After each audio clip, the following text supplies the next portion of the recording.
What's up, guys? Welcome back to another video. Today I'm going to be dropping a knowledge bomb on you guys. The GoPro Hero 7 and Hero 6 have a very special yet hidden feature that really helps with FPV. As you guys may know, the auto exposure on the GoPros sucks.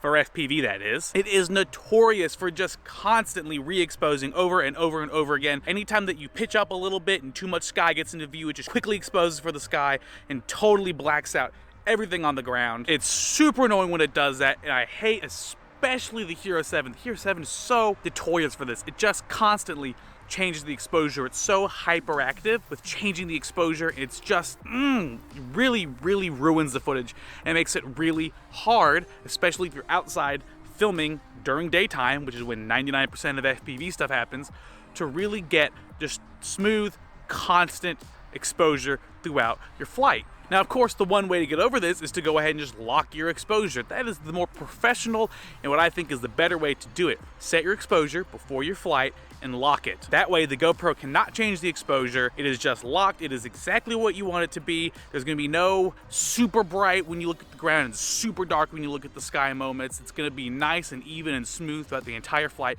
And it's really gonna make the flight look a lot more professional. So like I said, locking your exposure can help that. But if you're flying in an area that has some pretty extreme shade, or if you're out in midday, harsh lighting, really harsh shadows, you go into a tree canopy and you do want it to re-expose for underneath the tree canopy so you're not going from pure white into pure black, you're gonna have to trust the GoPro's auto exposure. And now there's one secret setting that I actually found accidentally playing around with my Hero 7 that will make that perfect for FPV. And that setting is the spot meter. So normally the GoPro, when it's in auto exposure mode, when you haven't locked the exposure, when you have all the settings in auto, what it does is it basically takes the entire image and kind of averages out and gets like an average brightness level for the whole image and tries to make sure it's not really clipping the highlights, it's trying to make sure there's not some really intense black parts in it. And in general, it does a good job unless you're flying FPV where you're constantly looking at the sky, looking at the ground, looking at the sky, really trips it out. Because what happens is when you have, say, 60% of the sky is in view, it's gonna expose it for the sky. When you have 60% of the ground in view, it's gonna expose it for the ground. When you're doing maneuvers where you change your pitch angle, you change how much sky to ground there is in the image, the GoPro is gonna change the exposure accordingly. It's really annoying. And so with the spot meter, what you can do, you can actually pick a point on the screen where it's gonna expose for. And that is the trick to making sure that the GoPro is always exposing for the right part, which is the ground. You want the ground to always be what the GoPro is exposing for. You never want it to expose for the sky. If you expose it for the sky is so fucking bright because it has the sun in it. The sun is bright. Surprise, motherfucker. If you don't think the sun is bright, What are you? An idiot sandwich. the problem is that if you do expose for the sky, everything on the ground, everything attached to the ground, everything you're flying around is just gonna look so dark. And it really doesn't look good. It's gonna induce a lot of noise when you try and bring up the shadows. It's gonna look really noisy. It's gonna look like shit.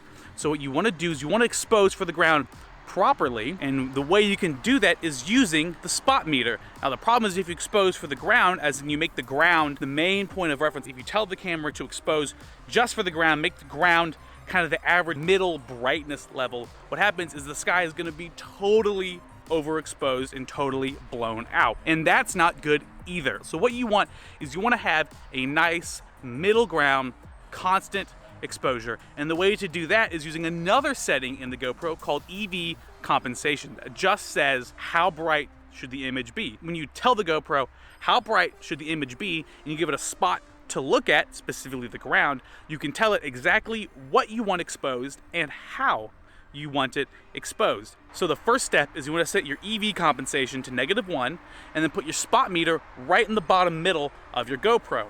Now this setting is only in the Hero 6 and the Hero 7 black cameras. The Session does not have this. It does have a spot meter, but you can't move it, so it's stuck just right in the middle, and that's pretty much just as bad as just the normal exposure, because the second that you point the middle of the camera at the sky, it's just gonna make everything else super dark, and that's just what we're trying to avoid doing. And so if you are running cameras like the Hero 5 Session or even the Hero 5 Black, or cameras that don't have the spot meter, the only way to really overcome this would be to lower your camera tilt on your GoPro. Now, lowering the GoPro's camera tilt basically just means it's going to put more of the ground in frame than the sky, which means the GoPro is going to want to expose more for the ground than the sky, which is what we want. Now, the only issue is that sometimes when you lower your GoPro camera tilt, if you're flying really fast, you're going to get too much ground in view, and it's just going to kind of look like you're pointing your head down when you're running around. Also, you could end up getting props in the corners of your view. Now, there are ways to get props out of the corners if you do have them there, but that is for a different video I'm going to be shooting later this week. But for now, let me show you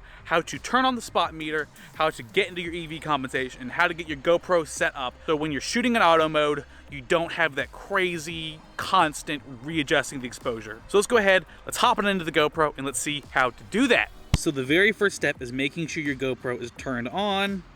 There we go. And once it is on, you're gonna wanna click the little bottom button and open up the menu. Now for this, you have to make sure Pro Tune is turned on. Pro Tune is what basically allows you to change all the settings to whatever you want them to be, rather than just letting the GoPro take care of literally everything. So once your Pro Tune is on, you wanna scroll down to where it says EV Comp.